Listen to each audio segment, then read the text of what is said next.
May sakit si nanay, so kailangan niya nito. Tsaka ito. So, ibalot natin. Sinisipon kasi eh.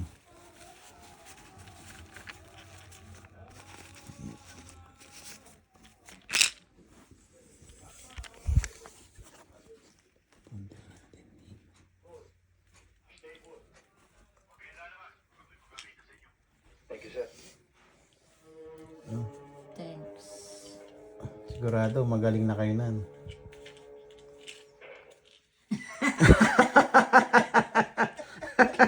Sino may bigyan nito? Ate mo. Thanks. Matindi pa yan sa tanggal ng sipon.